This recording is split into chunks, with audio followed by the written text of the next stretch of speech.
the initial thing that happened to me was I was sitting in my office one day, and my secretary said there's this rather strange man wants to come and talk to you.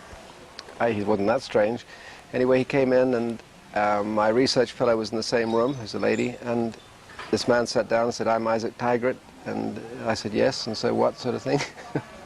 And she started signaling behind him like this, and I thought, well, what's all this, you know? Anyway, we had a very nice chat, and he said to me, "Would you like to come to India to meet a holy man who wants a hospital building?" And I thought about it, and I said, "Well, maybe, but only if you bring my wife." He said, "That's fine, she can come." And then afterwards, when he left, my research fellow said, that's Isaac Tigert. And I said, "Well, who's Isaac Tigert?" "Oh, he owns a Hard Rock Cafe." I said, "What the hell's that?" So I knew what my generation was. I was very square. Anyway, we did come here, and to put it mildly, it's just an incredible experience coming to meet Baba. I mean, I don't think anybody could say less. My wife was even more incredible. We arrived in the middle of the night. We thought it was the middle of the night. In fact, it was just late in the evening, and Baba was giving a discourse in the Pune Chandra. It was actually the same day as this, so many years ago. And I was dressed in blue, and being English, when somebody comes over to you, you stand up, and I stood up. Everybody else is in white. There's a man in orange, there's a man in blue. And I felt very self-conscious. And he said, "Is this the architect?" And I think Isaac probably said yes, and so I realized I better sit down.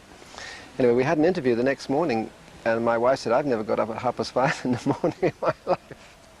So she got up, she was wound into a sari for the first time, and called in to interview immediately. So that was very overwhelming. And during the interview, Baba produced this ring for me out of the air, and that was again quite an experience. And he took the ring and blew on it twice and changed the symbol, and then showed everybody in the room, then blew again, changed the symbol again. First of all, he changed to a cross, and then I watched very closely. I put my glasses on, and he blew on it, and it changed to the Islamic moon and star. And then when he put it on my finger, it changed back to the Om. So before I'd even got to sort of get used to the place, I'd seen all these things being done before my eyes. And it's one thing having a ring produced, people can do that kind of thing, but then to blow it in front of your eyes is quite overwhelming. And then if my wife was converted by the fact that it fits my finger perfectly. She wasn't sure what was going on until she said, "Well, how could he have worked out exactly what size your finger was?" Anyway, these are small things in a way, I've learned, but they're also quite big things. And then he asked me what I wanted, and well, I wasn't really prepared for that question, so I said, "I want to know if you'd like me to be your architect." He said, No. He said, "What do you want?" So I said what came into my head. I said, "I'd like to serve you," and that seemed to be okay. That's what my attitude towards anybody who asks me if they want my services is for me to serve them. So that was okay. Anyway, then I came back to India and had a long session with him, maybe 3 hours a day for 6 days in a row, and that was quite incredible. Just questioning, bringing doctors in, trying to find out what should be. Every night I did a little drawing. I haven't got the book with me. Yes, I have. I did little drawings about this size every night and showed them to him. And they're little tiny sketches. There's some in here which are a little bit like, this is not the actual building, but I was doing little drawings this size, and he was saying what he felt was appropriate or not. You can see how small they are. Sometimes yes, sometimes no. And then eventually he just patted me on the shoulder at the end of the week and said, "You design it as you like," which of course was quite a responsibility. Anyway, I knew very well he would be designing it, but he got control of my hands. That was the main thing. We then had to go back to London and get a team of people, and we were told we had 1 year to build this huge hospital in. So I went back to London, and we gathered 17 people together. We worked 17 hours a day for 3 months on this and produced a set of documents covering every aspect of the hospital. We had to find Indian surgeons in London to interview to find out what was appropriate for India, which was another problem because we were doing it all in London. And then we came back and delivered the drawings and helped lay out the ground plan. We had some staff from England to help lay out the ground plan. When that was laid out, then we withdrew and the Indian people took over completely. And within 7 months they built a building that would take us 7 years in the UK. So India can do it in a month, what takes us a year. It was a remarkable achievement, to put it mildly. And then exactly from the day he said there was going to be a hospital to the day it opened, 1 year, there was an open heart operation, and the president of the country was, or the prime minister, whatever, was opening it. And it's hard to imagine how it could happen. Luckily, I didn't have to come on the site too much, because once they had the drawings, they could do it. Because, in fact, Baba said to me, "It's too hot for you." He was right. When I came, he was very hot. Anyway, I learned afterwards that we had built the second largest hospital in Asia in 1 year, and it's quite incredible. And to see what's happening now, they're now doing kidney transplants. Dr. Bhatt is now doing kidney transplants. He's going to be doing, I think, something like 4 a day, he was telling me, quite soon, and it's outstanding. And they've got the best equipment in the world here, and they're giving everything free. I mean, nothing adds up to any calculation anybody could make in the West. Doctors are giving their services free, all the patients are being given free, all the education here is free. It is quite astounding. And it's all done out of love. And of course we've almost lost sight of what love means in the Western world. It's tend to become debased as a word, which is very sad. And Baba, I think, was saying either yesterday or today that there's these different levels of love. There's mother love, and love for your partner, and then love for your beloved. I mean, we have lost sight of how intense that can be. And when you come here, you see everybody loves him, and everybody will work for him, and just like the sports they used to, quite incredible. Little children without any teachers, this big, lining themselves up and going through a huge routine, and nobody supervising, or nobody appearing to be supervising. The only difficulties were trying to find out exactly what the doctors wanted. But that's understandable, because you have a super speciality hospital where there's a great range of different specialities. And quite obviously, depending to what degree each speciality can take, that was the amount of equipment and so forth, the amount of space. So there's a lot of adjustment that was needed between the different specialities, different super speciality functions which are going to take place in the hospital, and a lot of moving around. There's bound to be a lot of juggling. So but there was no basic difficulty. Curiously enough, with the design, I have to say, it came out of my hand in about an hour. I drew, what you can see, I drew from one end of the paper to the other on a big piece of paper this big, and almost exactly what's there. It was just incredible. And Isaac came to see me in London. I said, "There it is." And it was, and it's just what you see now. So that was quite remarkable that happened. But no, I don't think the only difficulties have been to do with exactly how the internal functioning of the hospital goes. One thing I should say, which was the most astounding thing, it's not a difficulty, but it was very overwhelming for me. Isaac, Tigrat, and myself were sitting in the temple there, and Swami came up and said, "1,000-year project." And I tell you, that gives you an incredible sense of responsibility.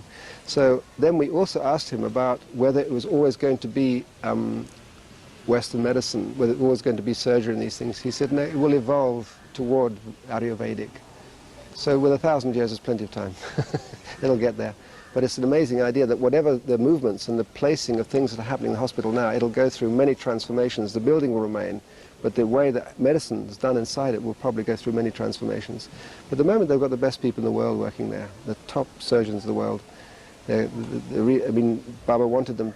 The great talent of India has been naturally going to the Western world because they can earn so much more money. But to come back in, has attracted these very important people. And to bring their services for free is another very remarkable thing. And that's why it's going to be, and it probably will be, one of the top world hospitals. You know, it'll be recognized in a few years. People will be wanting to come from everywhere. Has this project had any effect on how you view your own architectural skills or business? Yes, but I don't do architecture as a business. That's what makes me different. I'm basically earn my living as a teacher. Therefore, I can just choose very carefully what projects I do. I don't have to take a project for business. In fact, I turn many projects down which other people don't understand. I'm not in it to make money, and I feel even less now. Now I understand the money is even less important. I mean, sure, it's always important to have enough to look after your daily needs, but now I do give a lot of my time, as much as I can, for nothing. And I will increasingly do that as long as somebody's keeping my other part of my life alive. Yes. But I think it's tended to be confirming what architecture is about, not changing. I've spent most of my life studying comparative religion, so in many ways I was prepared for what was going to happen up to a point here. And Baba gave me a very large responsibility in a very short amount of time, so it does mean he must have been preparing, you know, for me to be able to handle it, I suppose.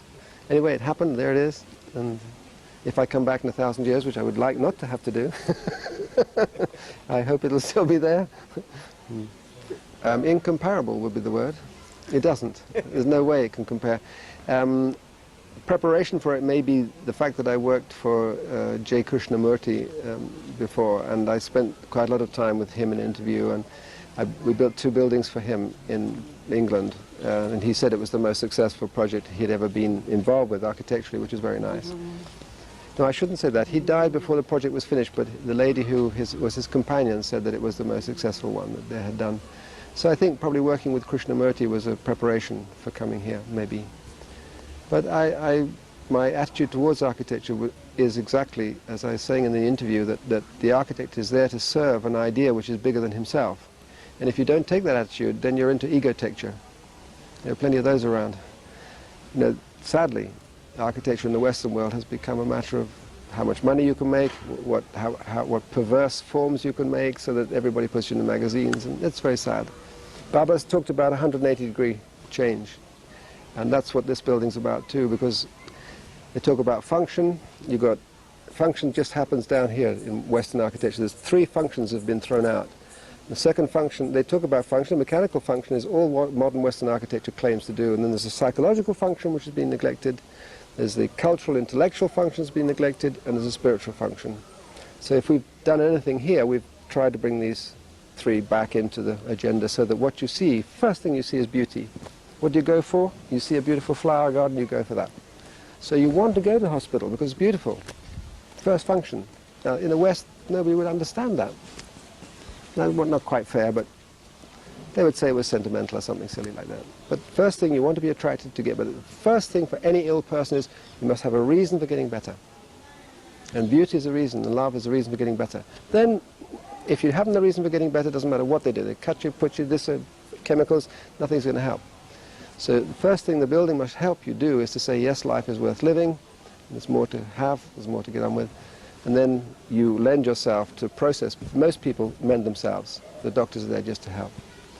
And the building hopefully can help that process begin. That's why there's quite a long walk to get to it.